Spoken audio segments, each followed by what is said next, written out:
Every day, we search for healing in medicine, in others, in escape. Yet the truth, whispered by the Buddha, is that no cure can reach you until you awaken the healer within. The body may fall ill, the mind may tremble, but the soul remains whole, waiting for you to remember its power. Have you ever felt exhausted, even when nothing seems wrong, as if something unseen drains your light? That is not weakness. It is a sign that your energy, your thoughts, your emotions have forgotten their balance. Healing is not about fixing what is broken.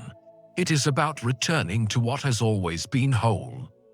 The Buddha taught, within this very body lies the world, its origin and its end. True medicine does not come from outside, but from awareness, from the way you think, breathe, eat, speak, and see. When your consciousness becomes clear, your energy aligns, and your body follows in harmony. In this journey, I will share with you 10 ancient Buddhist rules of healing, not rituals or beliefs, but timeless practices that awaken the natural intelligence of your body and mind. These teachings will help you calm the storms within, cleanse the noise that clouds your energy, and rediscover the quiet force that has always lived in you.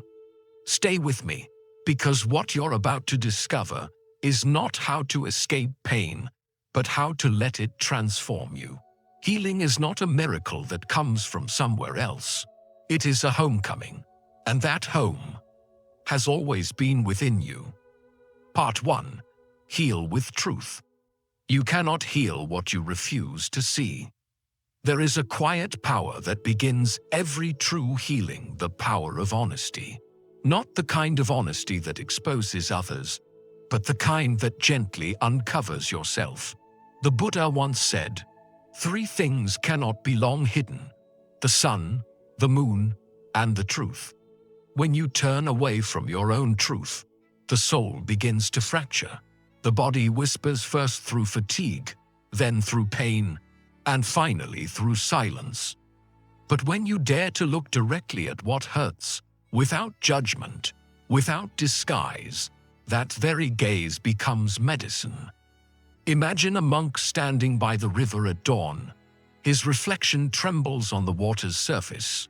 He has spent years seeking cures for his suffering, new rituals, new prayers, new teachers, but still, his heart feels heavy.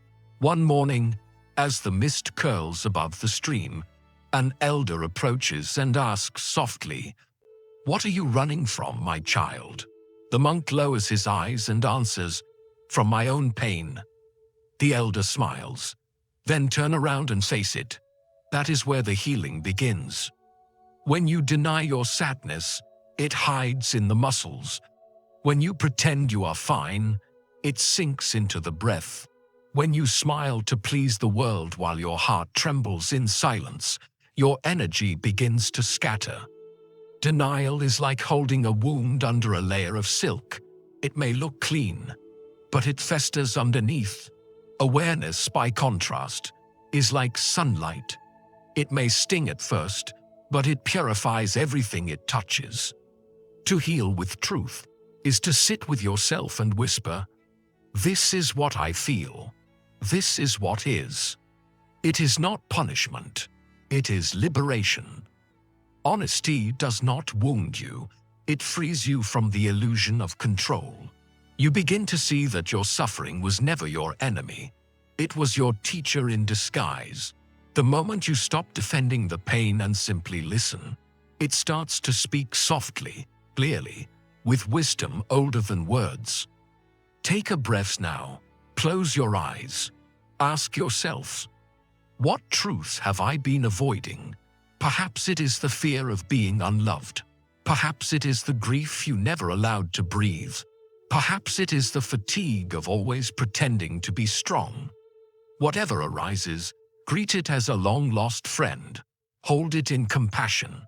The Buddha taught, to understand everything is to forgive everything. And forgiveness begins with yourself, with the courage to see what is real without turning away. Healing is not the act of fixing. It is the act of remembering. Remembering who you are beyond your wounds, beneath the stories. When truth returns, peace follows.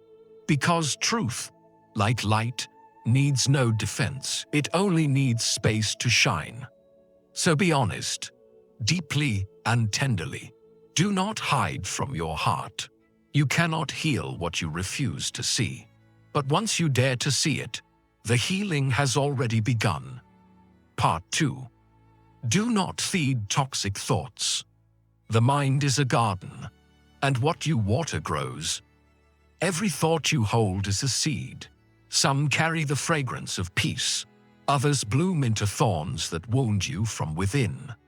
The Buddha said, "All that we are is the result of what we have thought." The mind is everything. What you think, you become.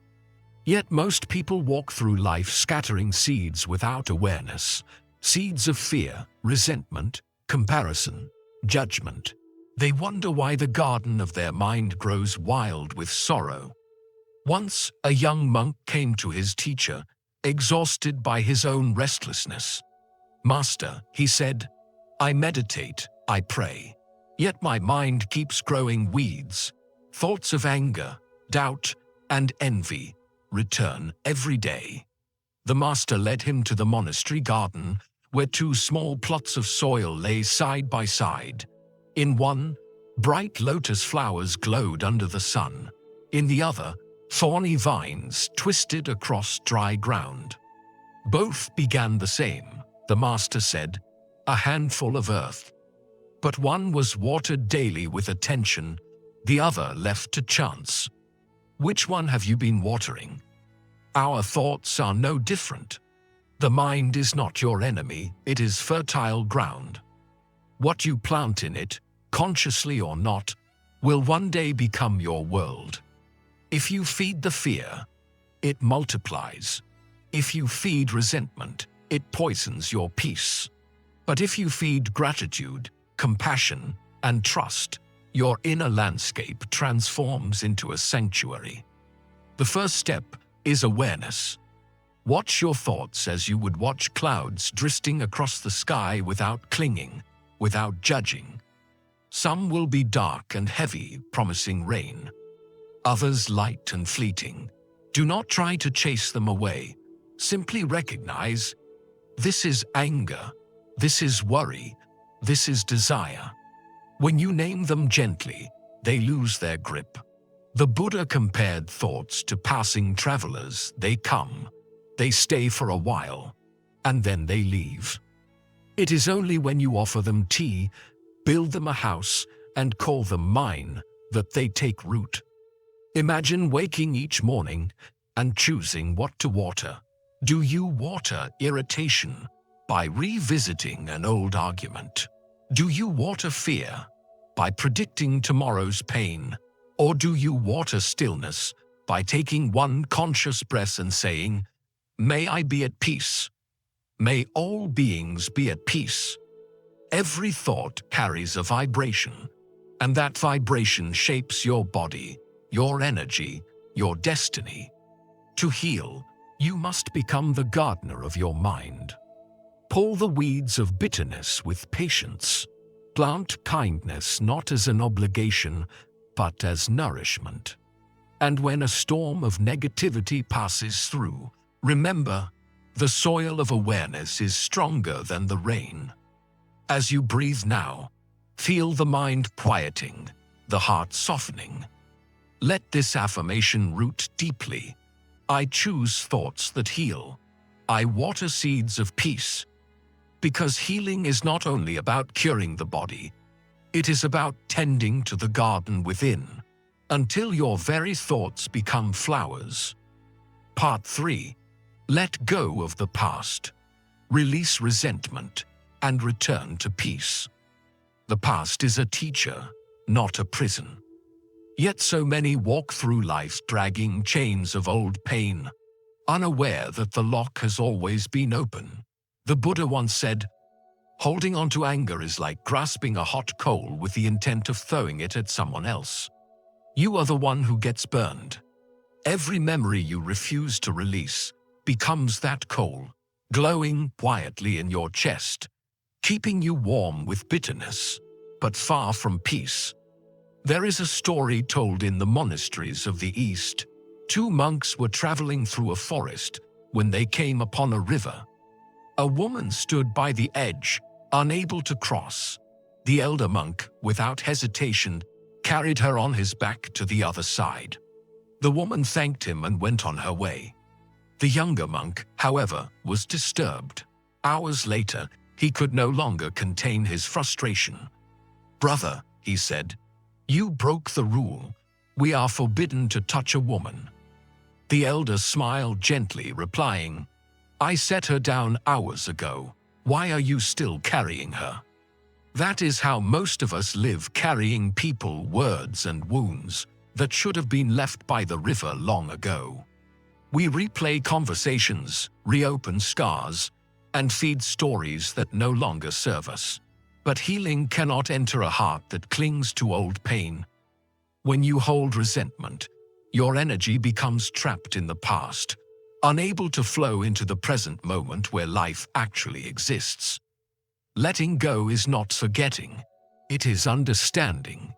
It is the moment you realize that what happened was not meant to destroy you but to awaken you. Every betrayal revealed your strength.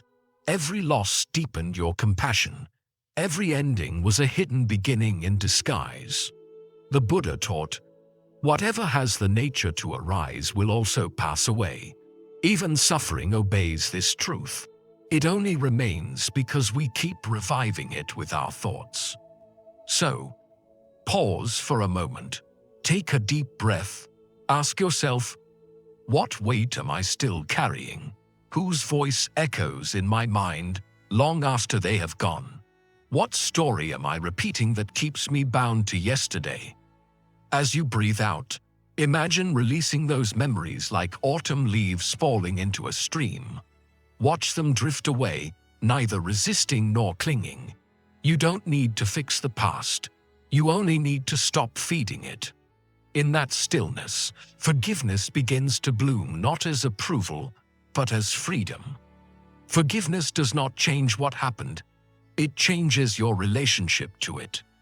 It frees the energy that has been frozen in pain and returns it to love. It turns scars into sacred symbols of growth.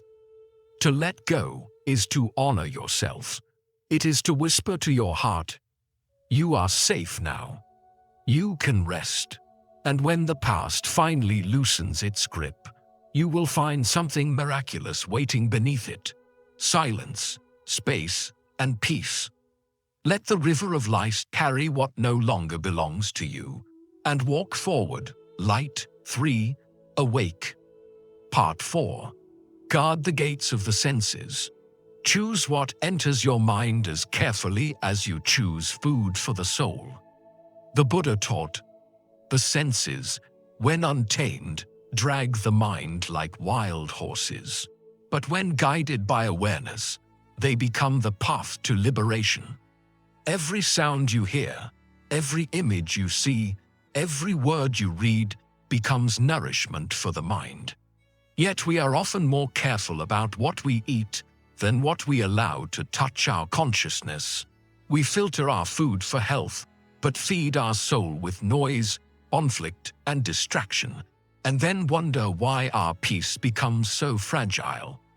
There is a story from the old monasteries of Tibet.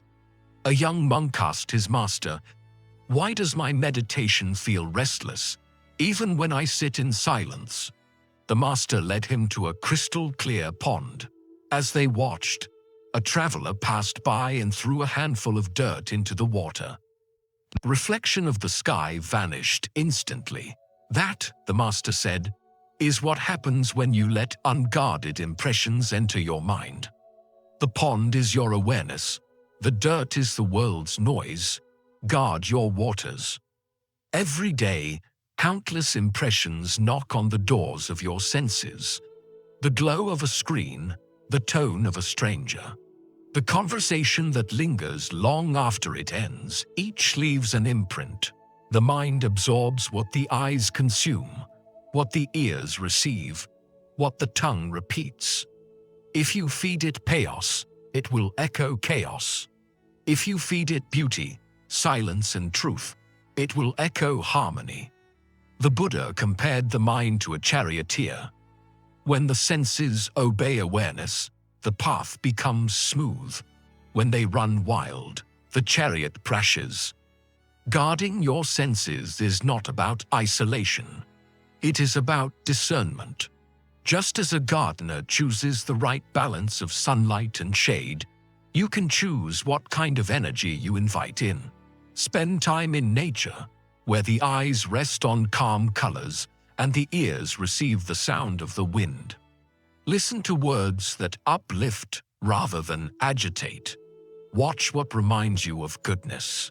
Speak what leaves a trace of peace in the air. These are not small choices. They are the architecture of a serene mind.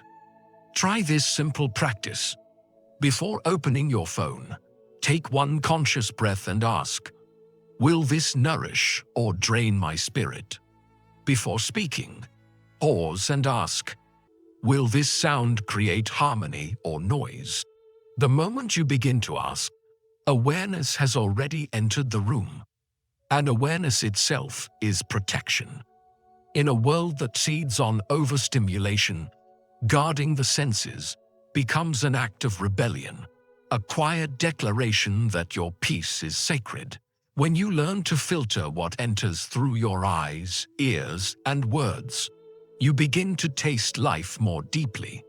The mind becomes clear, like the pond after the dirt has settled. So choose your impressions as you would choose your food, with care, with reverence, with love, because what you allow into your senses becomes what your soul digests, and ultimately, what your life becomes. Part 5. Practice silence every day. Silence is medicine, letting the mind reorganize itself. Silence is not the absence of sound. It is the presence of awareness. It is the sacred space where the noise of the world dissolves and the voice of truth can finally be heard. The Buddha once said, "Better than 1,000 hollow words is one word that brings peace." But in order to find that word, you must first return to the silence from which it was born. There is an old story of a monk who lived by a mountain stream. Every morning he would sit quietly beside the water, doing nothing, just listening. When a traveler passed by and asked what he was meditating on, the monk replied, "I am listening to how the world breathes." The traveler frowned, "But I hear nothing." The monk smiled, "That is because you are still listening to yourself." We live in an age of constant noise, notifications, opinions, demands. The mind is like a crowded marketplace, where every thought shouts for attention. Yet true healing happens only when the marketplace closes for a while, when you allow stillness to sweep through and dust away the clutter. Silence is not emptiness, it is restoration. It is the natural rhythm of the soul, rebalancing itself after too much motion. When you sit in silence, something extraordinary occurs. The chaos begins to settle on its own. You do not need to force clarity, just as you do not force mud to sink in water. It settles when left undisturbed. The Buddha compared the quiet mind to a still lake. When the surface is calm, you can see your reflection clearly. When it is agitated, even the most beautiful sky appears distorted. Start small. Spend 5 minutes each day in quiet. No phone, no music, no agenda. Sit, breathe, and let the silence hold you. At first, you may hear only the noise of your thoughts, the old worries, the unfinished conversations, the lists of what must be done. But if you remain patient, that noise will begin to soften. Beneath it, there is another layer, a deeper rhythm that has always been there, the rhythm of being. Silence heals because it allows life to speak in its original language. The heart reorganizes what the mind cannot. The body releases what the tongue never could. Within silence, energy rearranges itself into harmony, like a river finding its course again after a storm. So let each day have its moment of sacred pause, a space where you simply exist, untouched by the pull of the world. Because in silence, the self remembers its wholeness. The mind realigns, the heart breathes again. As the old Zen saying goes, "Only in still water do the stars reflect clearly. Be that still water. Let silence be your medicine, and watch how quietly, effortlessly, your soul begins to heal." Part 6. Speak with kindness. Words can be medicine or a blade. Use them as healing balm. In Buddhism, speech is not merely sound, it is energy given form. Every word you utter shapes the vibration of your world. The Buddha taught, "Speak only the truth that is kind and beneficial. Do not speak harshly. Those who are spoken to will answer you in the same way." A single word, born from awareness, can soothe pain and mend what anger has torn apart. But a careless word can pierce deeper than any knife. There is a story of a monk who once asked his master, "How can I know if my practice is bearing fruit?" The master replied, "Observe your words. When they no longer wound, your heart has begun to heal."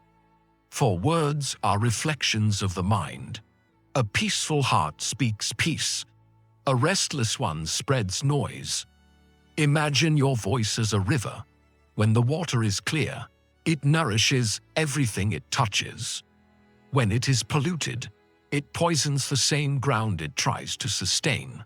In the same way, your speech flows out to others, but returns inevitably to you. What you say is never lost. It echoes back, shaping your inner world. This is why the Buddha placed right speech as one of the pillars of the Noble Eightfold Path, because healing is impossible without harmony between the tongue and the heart.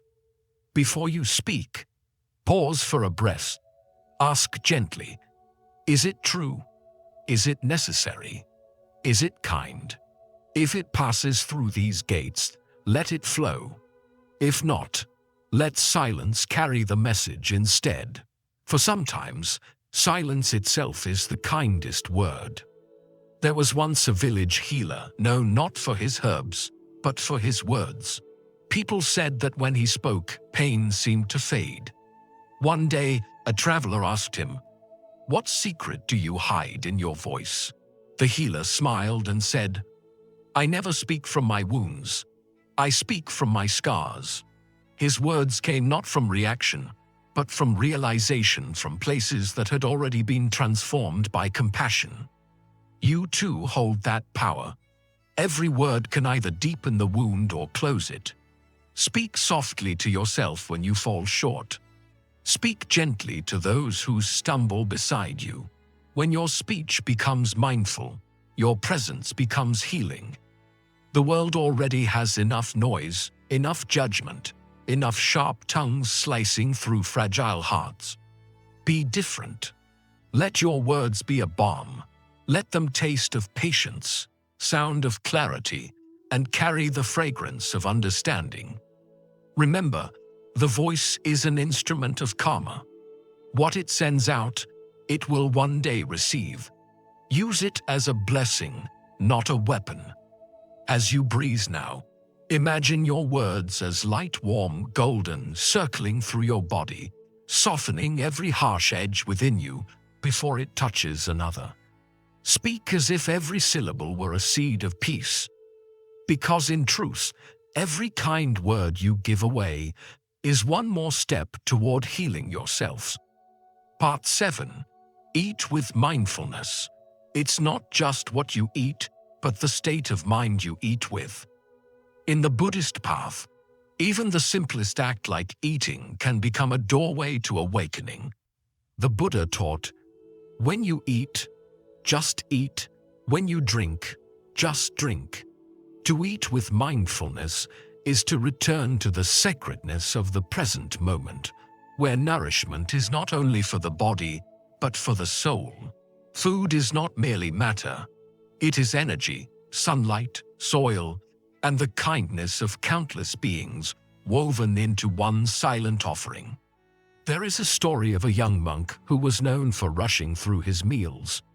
One morning, his master watched quietly as the monk gulped down his rice and tea without a pause. When he finished, the master asked, "Did you taste your food?" The monk blinked, confused. "Of course, master." The teacher smiled softly. "Then tell me, what did gratitude taste like?" The monk could not answer. From that day on, he learned to eat in silence, slowly, reverently, until every grain of rice became a lesson in awareness. When you eat without mindfulness, you are not really eating, you are chasing thoughts, memories, plans, or screens.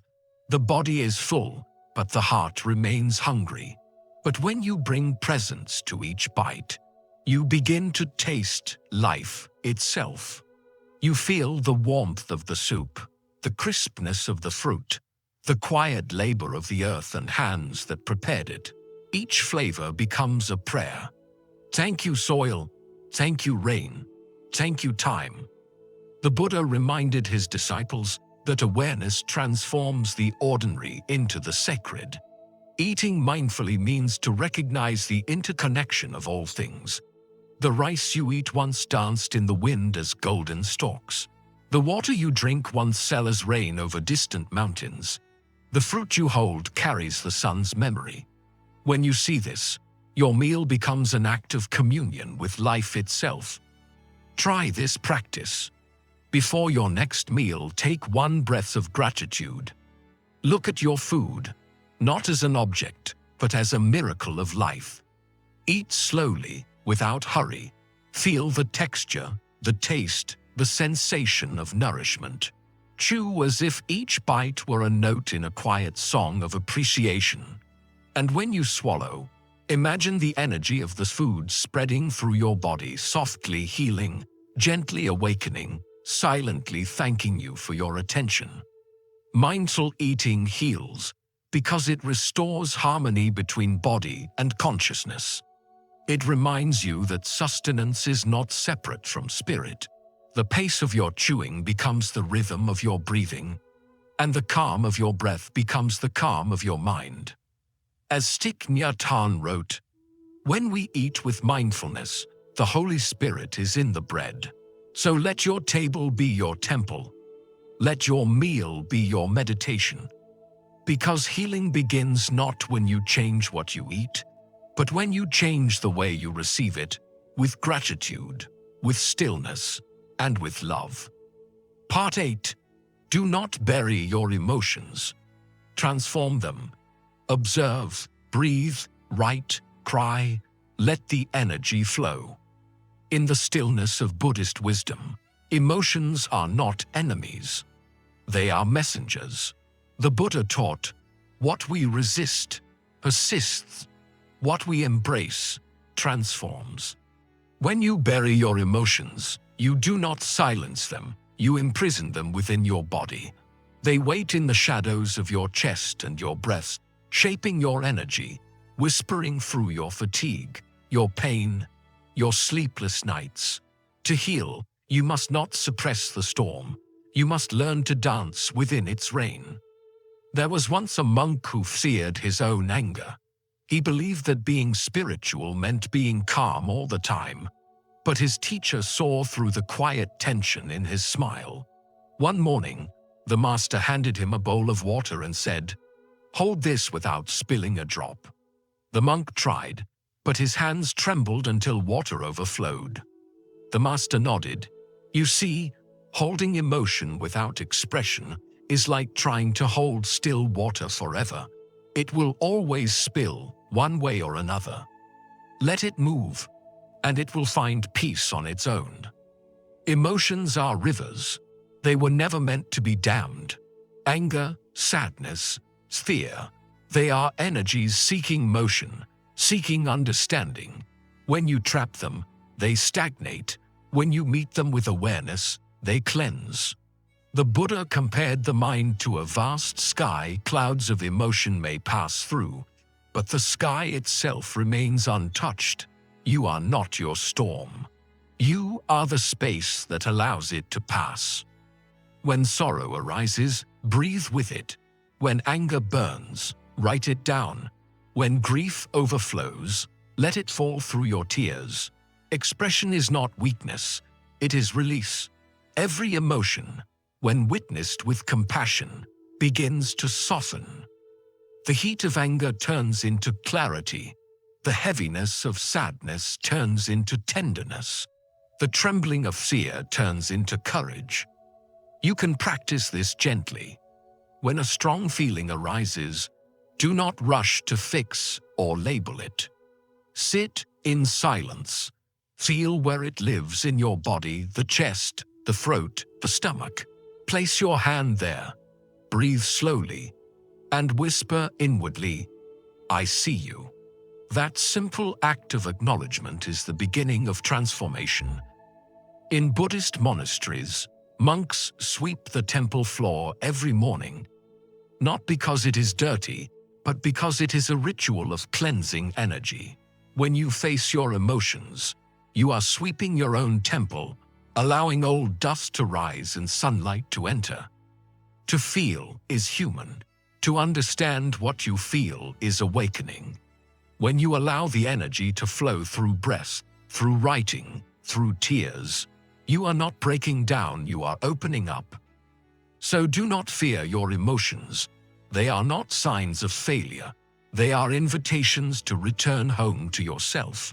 Observe them, breathe through them, write them, pry them out, and as you do, the river of life will move again, clear, gentle, and free. Part 9. Meditate on compassion. Open the heart. Send light to yourself and others. Compassion is the deepest medicine. Compassion is not a sentiment. It is an energy, a frequency of healing that softens everything it touches. The Buddha said, "Hatred does not cease by hatred, but only by love." This is the eternal law. Compassion is that law in motion, the sacred current that turns suffering into wisdom. When you meditate on compassion, you do not merely wish others well, you awaken the part of yourself that remembers unity, the place where all separation dissolves. There is a story of a monk who once asked his teacher, "How can I love those who have hurt me?" The master placed a small lamp before him and said, "Look at the flame. Does it choose who to shine upon?" The monk shook his head. The master continued, "Compassion is like that. It does not ask who deserves it. It simply shines, because shining is its nature." To meditate on compassion is to sit in that flame, gentle, steady, luminous. Begin with yourself. Close your eyes, bring your hand to your heart, and whisper inwardly, "May I be free from suffering. May I be at peace." Feel how even this simple prayer softens the edges within you. The mind becomes quieter, the breath slower, the body lighter. Then, let that light expand to someone you love, to someone neutral, and finally, to someone who has caused you pain. Do not force warmth where there is resistance. Simply allow the intention of kindness to breathe through you. In Buddhist teaching, this practice is called metta bhavana, the cultivation of loving kindness. It is not escape from pain, but transformation of it. When you generate compassion, the frequency of your energy changes. The heart opens like a lotus in muddy water, untouched yet nourished by the very soil that once seemed impure. Science now confirms what ancient monks already knew, that compassion heals the nervous system, balances the breath, and quiets the body's storms. But beyond biology, compassion heals because it dissolves illusion. the illusion that you and others are separate. When you send light to others, you are not giving away your energy. You are expanding it. Imagine the world as a web of breath. Every act of understanding vibrates through that web, arming the whole. Every harsh thought tightens it. So when you practice compassion, you are not healing one person, you are tuning the entire fabric of existence to a higher harmony. Even the smallest act as kindness, a smile, a silent blessing, a patient word becomes a medicine. Compassion is not weakness. It is the strength that arises when you are no longer ruled by fear. It is the art of holding pain with love until it changes shape. So sit for a moment, breathe deeply, and let your heart glow like a lamp in the dark. Send light to yourself. Send light to others. Because compassion is the deepest medicine, the one that heals both the giver and the receiver at once. Part 10. Be grateful even for what hurts. See meaning in loss and let suffering turn into wisdom. Gratitude is not only for the easy days. True gratitude begins where comfort ends. The Buddha once said, "The wise are thankful not only for what pleases them, but also for what teaches them." Pain, in this way, becomes a secret teacher, a mirror that reveals the truth of impermanence, humility, and awakening. When you learn to bow to what once broke you, suffering transforms into wisdom, and wounds become windows through which light can enter. There is a story told in the temples of Japan.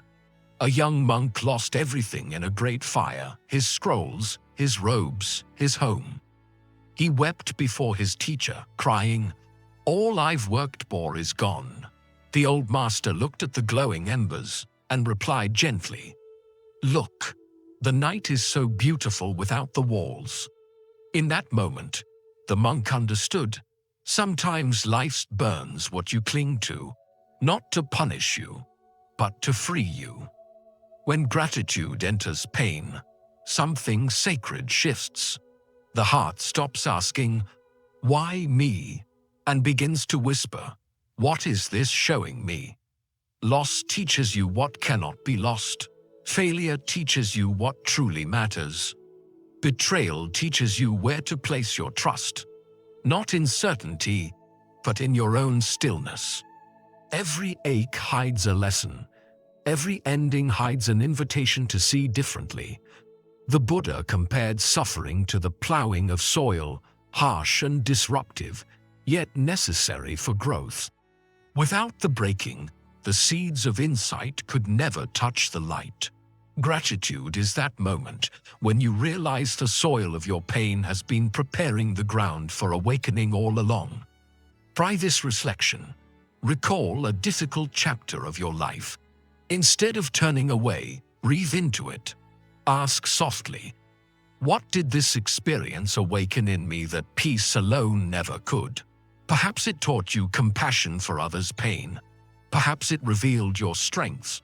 Perhaps it showed you the impermanence of everything you once thought would last forever. These are not scars to hide, they are sutras written on the heart. When you begin to thank even your sorrow, you reclaim your power from it. Gratitude does not deny the wound, it changes the way you hold it. You stop seeing yourself as the victim of the fire and start recognizing yourself as the light that survived it. Every thank you, whispered in darkness, is a form of prayer. It says to life, "I trust you, even here." And in that trust, healing begins. Gratitude turns pain into presence, confusion into clarity, and loss into liberation. So be thankful for what soothed you and for what shattered you, because both were necessary to reveal who you truly are. And when you can bow before your suffering and say, "Thank you," you have already crossed the bridge from pain to wisdom. In the end, healing is not a destination, it is a way of being. It is the gentle art of remembering who you are beneath the noise, beneath the pain, beneath the layers of fear and forgetting. Each of the 10 Buddhist rules is not a commandment, but a doorway, one that leads you back to the same sacred place, the stillness within. When you practice truth, your mind becomes clear. When you guard your senses, your energy becomes pure. When you forgive, your heart becomes light. When you embrace silence, compassion, and gratitude, your entire being begins to vibrate with peace. This is not philosophy, it is transformation. The moment you bring awareness to your thoughts, to your breath, to your smallest actions, your body begins to listen. It starts to align with the calmness of your mind. That is the real healing, not the absence of suffering, but the awakening of wisdom within suffering. The Buddha said, "No one saves us but ourselves. No one can, and no one may. We ourselves must walk the path. But as you walk, remember you are never alone. Every mindful breath you take joins the breath of countless others seeking peace, weaving together the quiet harmony of this world." If these words have touched something inside you, take a moment to share this light. Leave a comment, write a reflection, or simply type peace. It will be your small offering to the world, a seed of awareness planted in collective soil. Subscribe, stay close, and continue walking this path of awakening with us. Until we meet again, may your mind be still, your heart open, and your soul remember, you were never broken, you were always healing.